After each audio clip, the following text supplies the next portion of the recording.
G'day, I'm Murray, this is my backyard, and what we've got today is the mulching and partial planting of the bed that you saw me put up around the tank. So we've got a calamondin going in, a Philippines citrus. We've got two dwarf white agati, Sesbania grandiflora, big flowers, edible flowers. They've gone in. I've also taken you down the paddock to look at my full-sized Sesbania grandiflora plants. They're about this tall at the moment, but they're in flower, amazingly, in the middle of autumn. I thought it would be another year or two before they'd flower. The other thing I put in is some pawpaw seeds, and I take you through the variety of pawpaw that I'm growing. It seems to be an excellent type of pawpaw. And Tasmanian pepperberry. Really tasty. I won't say it's a substitute for pepper, but it's an alternative for pepper. Apart from that, we've got the wildlife. We've got a mob of 3 wallabies, pretty face wallabies, that come through when I'm over getting some manure. They are all male, I believe. I heard the 2 smaller ones having a fight, which is how I knew that they were close. The thumping of their back legs hitting each other's stomachs. And they came quite close, and then a third larger male turned up and didn't know I was there. These are very shy little creatures, much more shy than our kangaroos, so it's amazing to be this close to them, even for someone who has them in their backyard. On top of that, we've got an Australian tree snake. On 2 separate occasions, he came and stayed with me for about 8 or 10 days over in the nursery area. And we've got a striped rocket frog, which you'll see is around the far side of the tank. A real sod to catch. The rocket, I think, refers to the speed. So we've got some wildlife, and we've got some plants, interesting plants, and I also go into how I prepare an area for planting on a drip line, because you don't have to prepare the whole area, you just have to prepare where you plant and where the moisture is going to be in a sufficient area to allow the plant to grow and be happy. So I hope you enjoy the video. There's going to be, if you look in the description, you can jump ahead to any bit that you want. If you get bored, skip ahead to something that you're more interested in. It's all in the description. So yeah. Good afternoon. So what I'm going to do today is to weed some parts of the garden, or the new garden bed. There are 4.5 panels that don't have any drippers in them. So straight away, I don't need to do anything in there other than just mulch it. No fertilizer, no mucking around, bang, I can do it. Weed, mulch, and there's not many weeds in it. And I'm feeling guilty because I haven't laid down any mulch yet, so the weeds continue to grow. So I'm going to knock the weeds on the head and get some mulch down on those sections that I can. I've also been spending, it's been a few days since I've been near this project. I've been doing a lot of work in the nursery, and I've been filming a snake a fair bit. But I'll show you, if he's there, I'll show him to you now. Okay. Yep, he's here at the moment. He's been here for 9 days that I know of. A chill little green tree snake, about 3.5 feet long. So most of him is under the table. He loves this spot. I've put in a glass of water for him in case he gets thirsty. So yeah, lovely to have around. A little wild snake. Non-venomous. So our last dripper is here. And it's just started to rain, which is lovely because it's a bit warm. So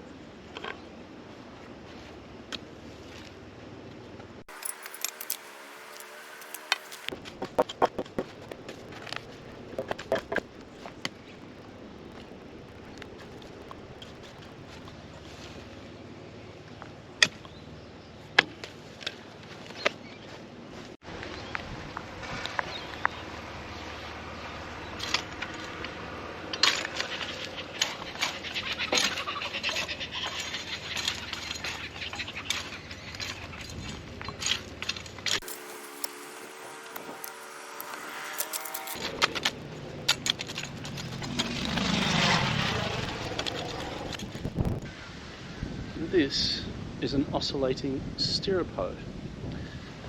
This is the oscillating part. The idea is that when you're going forward, it carves through just underground and cuts the roots off the weeds so they die. And as you come back, the blade switches and does the same thing. So it works both ways because it's got that little bit of flex in it. This is a large one, 20 centimeters. The blade comes off and is replaceable. It was a very expensive hoe head, but I like it, I use it, and I'm glad I've got it. It's my favourite hoe. But for really rocky ground, you're going to want a more traditional hoe, because if the rocks are packed in, this isn't going to move in very easily. It's going to skip up. But yeah, really cool device, and I realised I didn't tell you what it was when I was using it, because there's not a lot of them around.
Well, that's it for today. That's all I've got time to do. It's getting dark. I've got bits of grass stuck on my microphone cover. But, okay, I'm going to come through. I'm going to mulch this again. I'm going to give it a week or two to bed in. Then I'm going to mulch this again. The whole area. I'll see where the little low patches are, especially if we get a bit of rain, and we can see where it looks a little bit bare underneath the mulch. So yeah, that's a bit more than a third of it that hopefully is now weed retardant. And I'll catch you next time.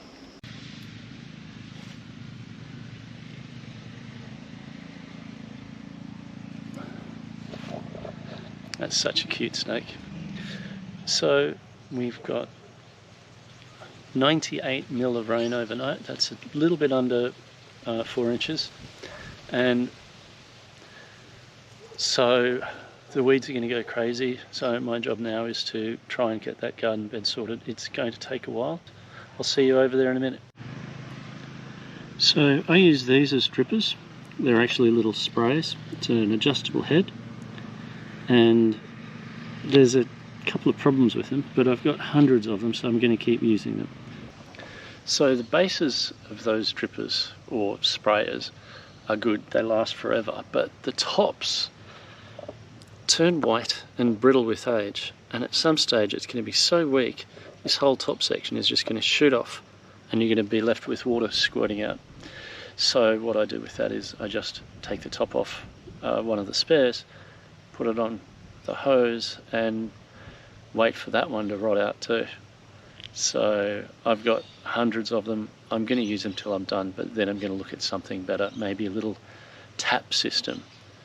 So yep, so I'm going to check all of these drippers, replace any heads that need replacing, see how the flow rate is, and try and get this hose sorted out first, and then start to work on the weeding and the mulching and the fertilising.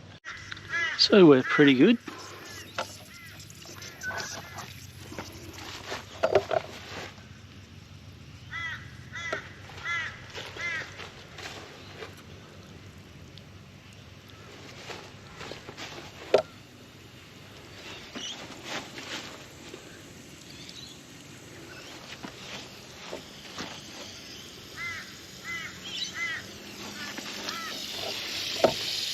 This one's a bit of a problem. It's got a leak underneath the dripper, but it's doing the job of spraying anyway, so I might look at leaving that as is.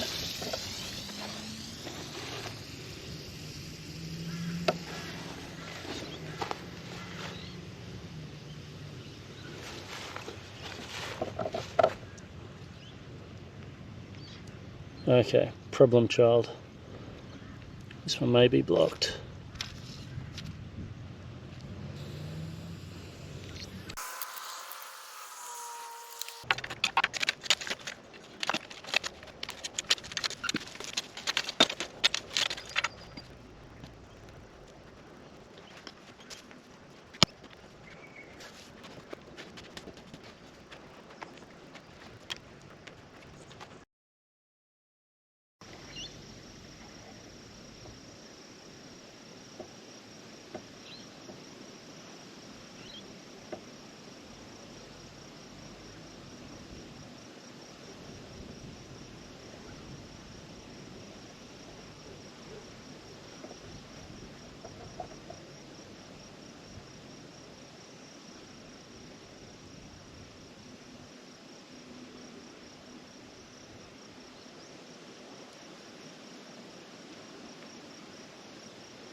So I'll just talk you through this. This is a 10 peg I use to hold the hose in place. They're really, really handy, well worth keeping a lot of good ones around the garden. So what I'm going to do is 3 forks wide. This is a very little fork.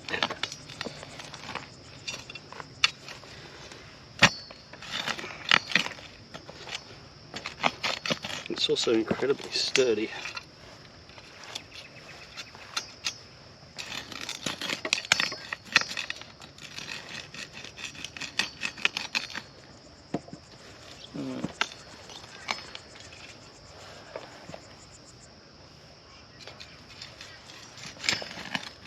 Usually it's easier to get around the back side of these because there's no tank, but it is what it is. So there we go.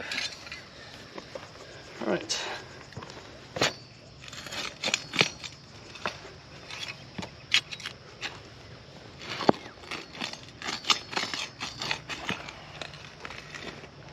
I'd normally go 3 forks that way, but it's not going to work at the moment, which is just fine. A rock, poked around it.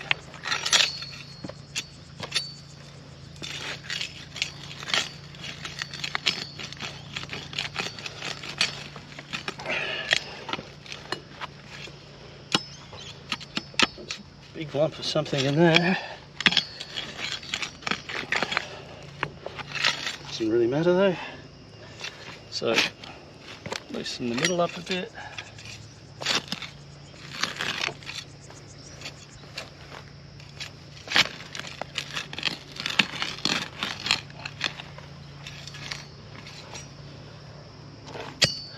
Right. This is a pelletized poultry fertilizer, organic. Usually go 2 handfuls of that.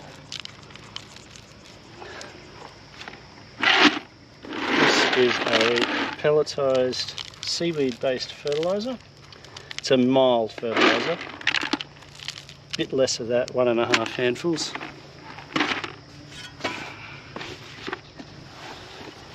Cow dung. Old cow dung. It's a bit hard to judge on this one, as much as you want. It's good organic matter. It'll help the soil hold moisture. It's good stuff. But use what you've got.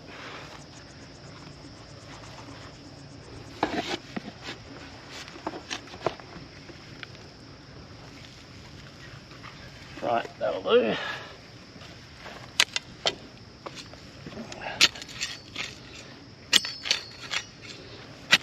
And we'll get that in to a little depth. In a situation where you've got periodic drippers, you do not need to fertilise the entire bed initially, just around where the drippers are. If you're planting large plants like pawpaw trees, you'll need to extend the fertiliser as the tree roots expand. Oh, that's a big thing. It wasn't that big. So you can add vermiculite, you can add other things, whatever you usually use. There's plenty of different fertilisers and soil amendments, and some of them depend on what your soil may be deficient in. So that's it. Now, I've spent a lot of time here today and haven't got very far. I knew this would take a lot longer than the other sections. I'm going to mulch to here.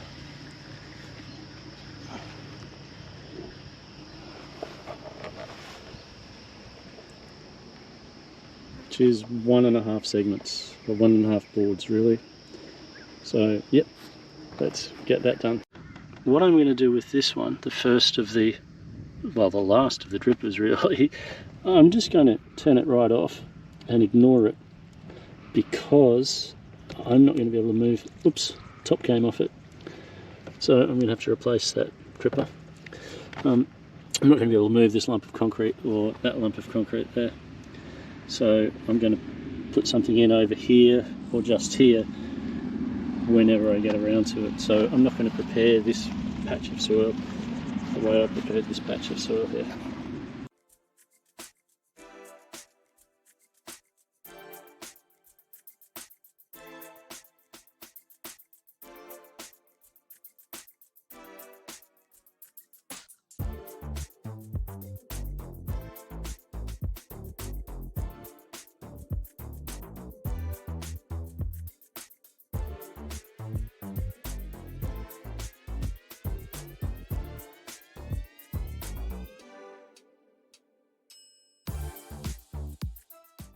So just quickly, we've got about 1 1/4 boards, the board being the standard length of measurement in this 11 board garden, covered with mulch today. We've got 2 spots on drippers that have been fertilised and are ready to go. We're expecting rain in the next 3 days with the temperatures in the 30s, low 30s. We're going to get perfect growing conditions for weeds. So this was a really good accomplishment, and it will cut down on work. I need to get as much more done tomorrow as I can. It'll be a bit faster because I've already got the buckets prepared with the fertiliser in them. I've got the poo, cow manure, and yeah, we'll see how it goes tomorrow. Right, I'd like to tell you why I think we've hit the jackpot with this pawpaw tree. It's the only one we grow. We only have 1 mature tree and we have 2 others over by the tank. I traded a guy for the seeds. I've lost touch with him, where I'd be telling him how awesome it is. He had imported the seeds from Thailand. I had to give him a few plants to get 10 seeds, one of which came up. Now, I really like these pawpaws because the tree is nice and compact. The pawpaws they're a gold pawpaw, they're not a red pawpaw. The fruit is consistently about 800 to 900 grams, and it's a very convenient size for the fridge or anything you want to do with it. I prefer small to medium fruit over large fruit, except for avocados. So it's got a lot of good traits. It's also self-fertile, or bisexual, as some people call it. So the other thing that it's doing is branching.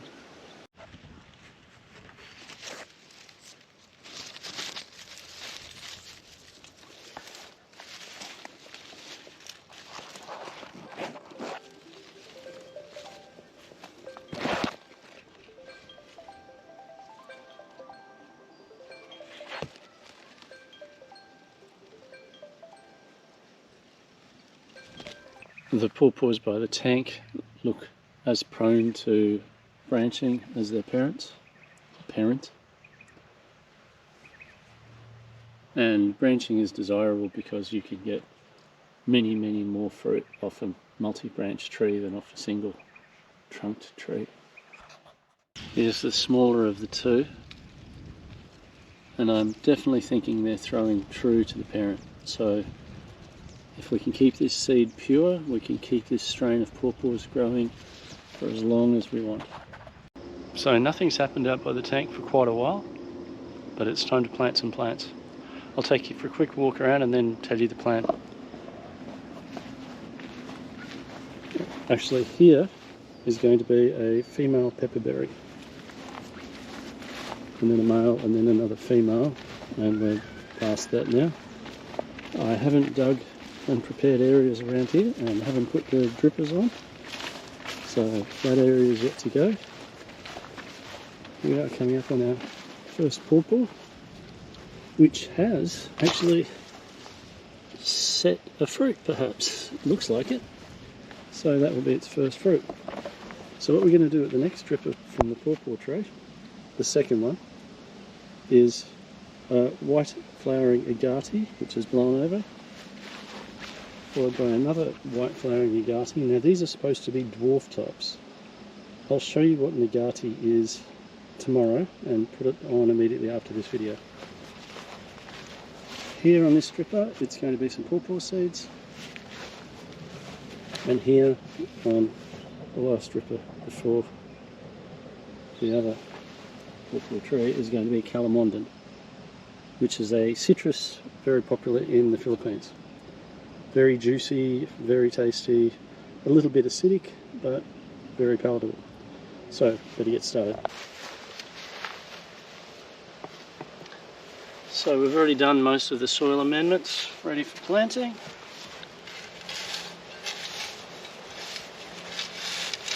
They've just been sitting here aging nicely.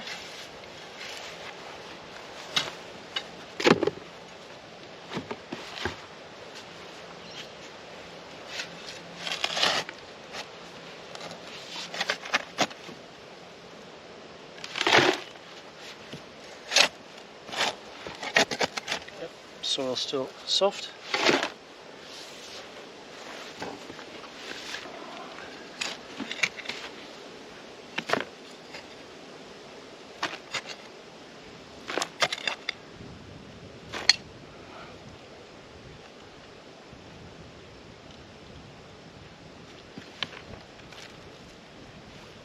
The one thing I am going to add is a handful of phosphorus.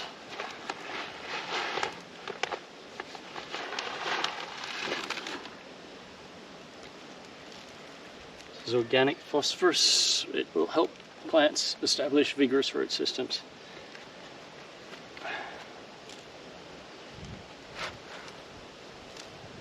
Not bad.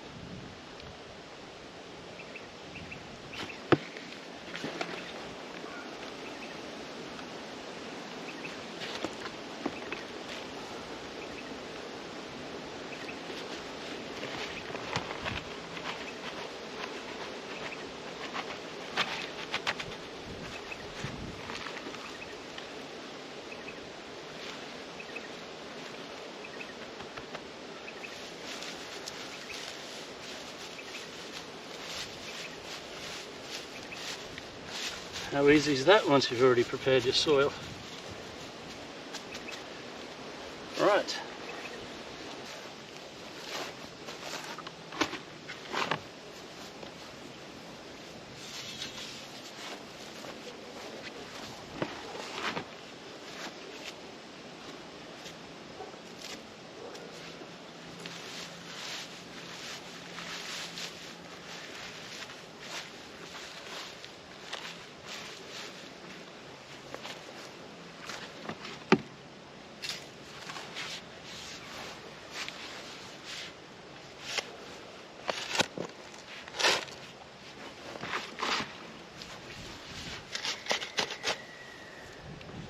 Nice fat earthworms.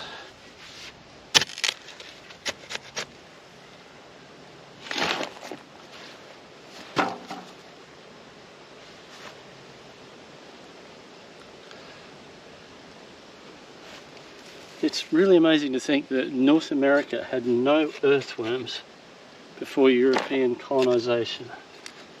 They were wiped out by an ice age and came over in pots from Europe. The ancestry of all North American worms is European. Odd fact to happen to know, but there you go. Right.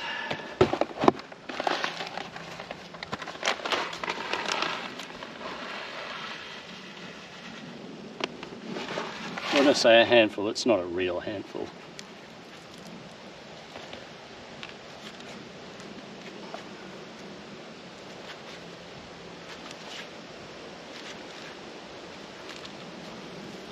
Oh, that's right. Yes. Okay, let's sunk down a little bit.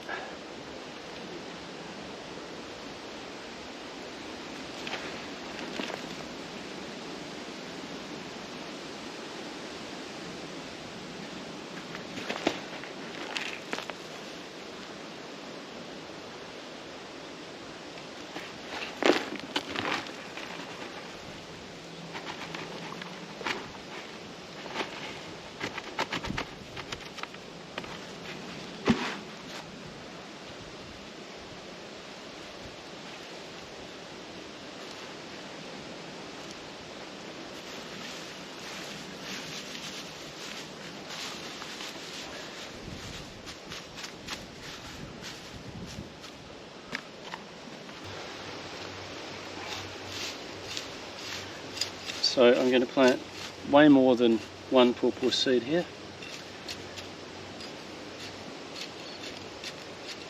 They have a pretty poor strike rate. I started with 10 seeds and I got one. So I'm just going to plant a bunch. Those came out of a pawpaw yesterday. Not going to worry about them too much.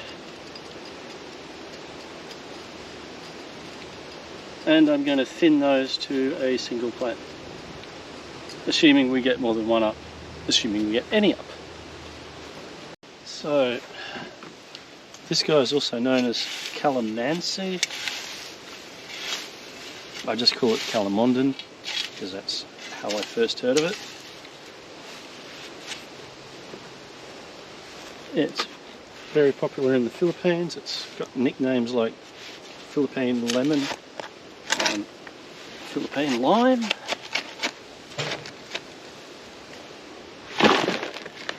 That's firmed up since I dug this through.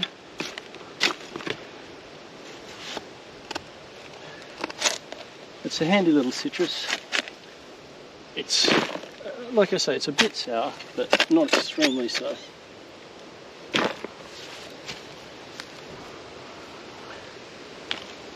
Ooh.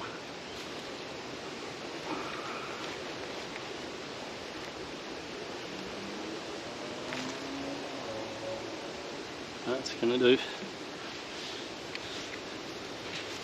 So this could get from 10 to 20 feet tall.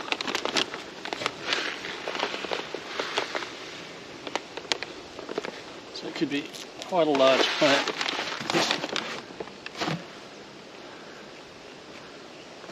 They're propagated from cuttings.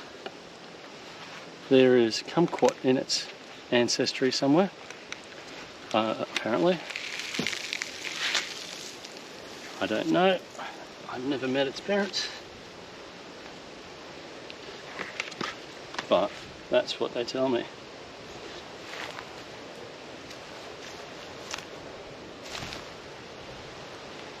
Let's get a little bit more underneath that.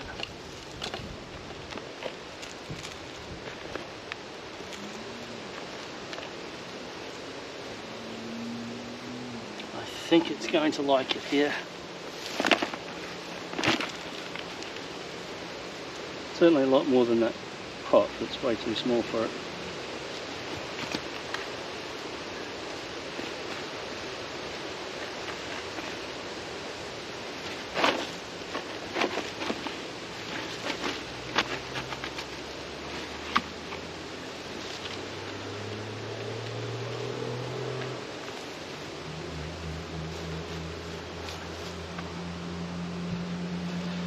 The good thing about this plant is that it will grow on your balcony in a pot. There goes, I'll cover you up.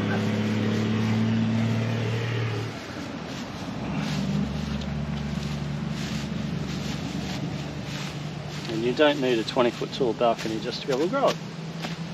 Okay, that's it for now. I'm going to go get some water on these things. So I'll let that run for a couple of minutes, but being newly planted, I'm going to give them all a good spray.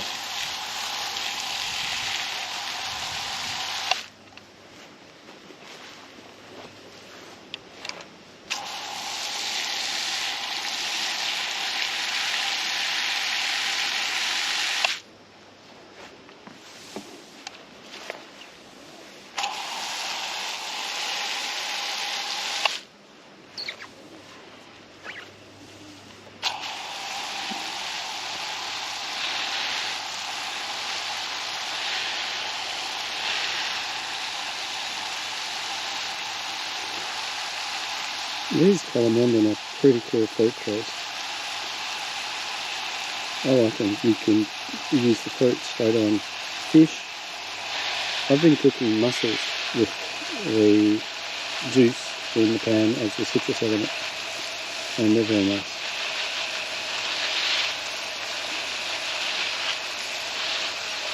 Yeah. Oh, and we've got little fruit and flowers at the same time. So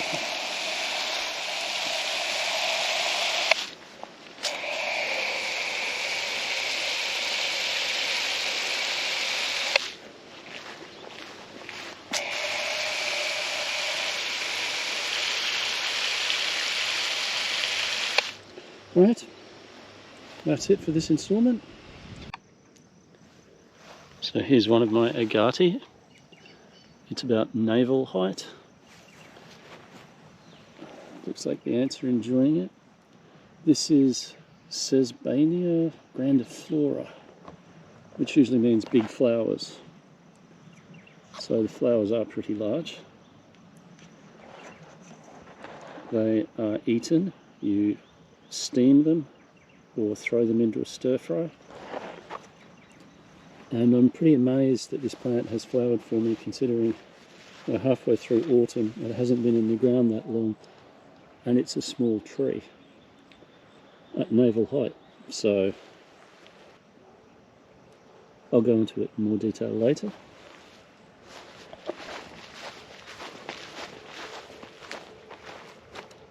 Here's the second plant. It's a little shorter than the first. Still got the massive flowers on it though. You take out the stamen before you steam them, or it can make it bitter.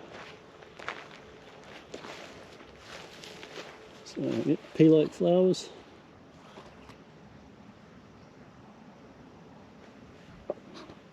I'm hoping that the dwarf plants are somewhat smaller than these, but we shall see. Well, it's 2 days later, and I'm putting in a Tasmanian pepperberry, Tasmania lanceolata. I think it's also called mountain pepper.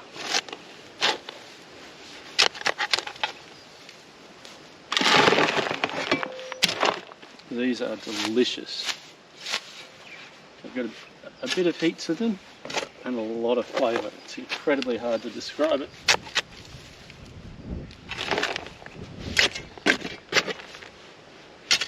But I'm a big fan.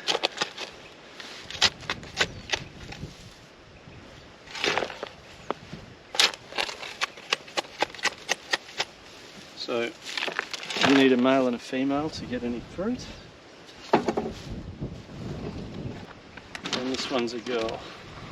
So we're going to go girl, boy, girl, but I don't have the other two plants at this stage.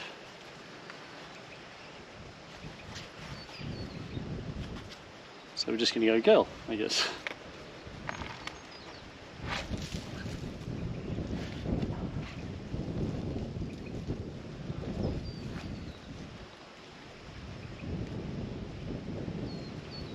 Loosen it up a bit.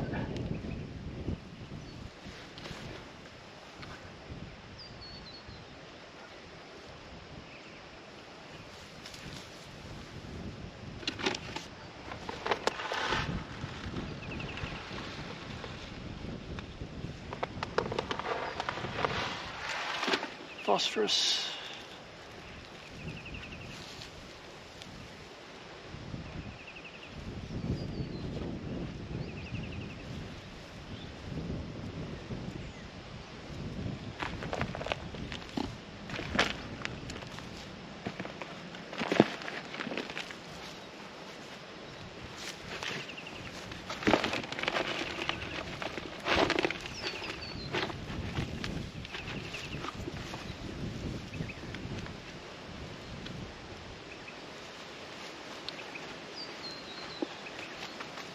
Yeah, this is well worth growing and absolutely delicious.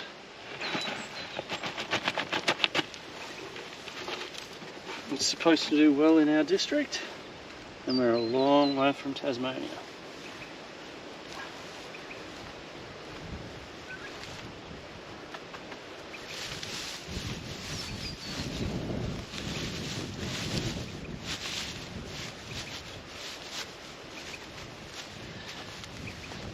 So that's how I like to prepare garden beds.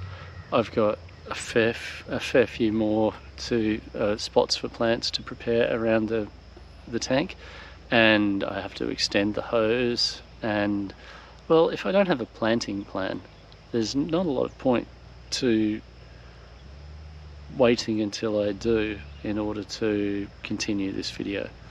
So we'll wrap up for now, and I wish you good luck in all your endeavours, particularly in the garden. Have a good one.